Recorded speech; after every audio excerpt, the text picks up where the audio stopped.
मृत्यु के बाद क्या होता है, ये प्रश्न उतना सरल नहीं है जितना सुनने में लगता है, क्योंकि गरुड़ पुराण कहता है कि मृत्यु के साथ सब कुछ समाप्त नहीं होता, बल्कि वहीं से सबसे कठिन और रहस्यमय यात्रा प्रारंभ होती है। क्या आप जानते हैं कि शरीर छूटने के बाद आत्मा 13 दिनों तक इस लोक और परलोक के बीच भटकती है, और उन 13 दिनों में किए गए कर्म ही तय करते हैं कि आत्मा को शांति मिलेगी या पीड़ा। यही कारण है कि शास्त्र चेतावनी देते हैं, यदि इन 13 दिनों की विधियां सही प्रकार से न की जाएं, तो आत्मा बंधन में फंस सकती है। ये कथा केवल परंपरा नहीं, बल्कि आत्मा के भय, पश्चाताप और मुक्ति की कहानी है। गरुड़ पुराण के अनुसार मृत्यु के क्षण आत्मा शरीर को तुरंत नहीं छोड़ पाती। पहले दिन जब प्राण निकलते हैं, आत्मा अपने ही मृत शरीर को देखती है और समझ नहीं पाती कि वो मर चुकी है। वो अपने परिजनों को रोते हुए देखती है, अपने ही नाम को पुकारते हुए सुनती है और इसी मोह में बंधी रहती है। यही कारण है कि पहले दिन दाह संस्कार अत्यंत आवश्यक है, क्योंकि अग्नि आत्मा को ये कठोर सत्य दिखाती है कि अब ये शरीर उसका नहीं रहा। अगर अंतिम संस्कार में विलंब होता है, तो आत्मा भय और क्रोध से भर जाती है। दूसरे दिन आत्मा भर के चारों ओर घूमती रहती है। गरुड़ पुराण कहता है कि वो अपने वस्त्र, धन और संबंधों से चिपकी रहती है। वो देखती है कि लोग उसके बिना जीवन जीने की तैयारी कर रहे हैं, और यही पीड़ा उसके लिए सबसे कष्टदायक होती है।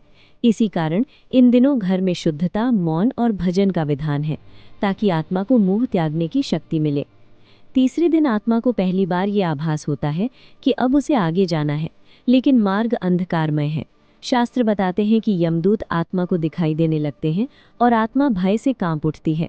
यदि परिवार इन दिनों तर्पण न करे, तो आत्मा तीव्र प्यास और थकान से व्याकुल हो जाती है। यही कारण है कि जल, तिल और पिंड का दान आत्मा के लिए जीवन रेखा माना गया है। चौथे से छठे दिन आत्मा यमलोक की कठिन यात्रा पर निकलती है। गरुड़ पुराण में वर्णन है कि ये मार्ग कांटों, अंधकार और ताप से भरा होता है।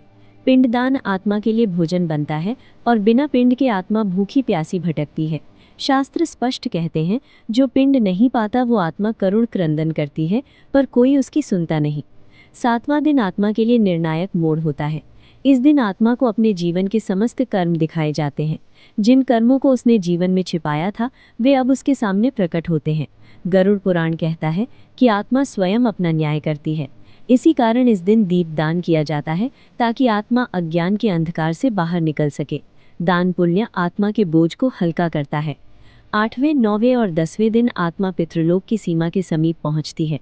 यही ये तय होने लगता है कि आत्मा पितरों के साथ वास करेगी या पुनर्जन्म के बंधन में जाएगी।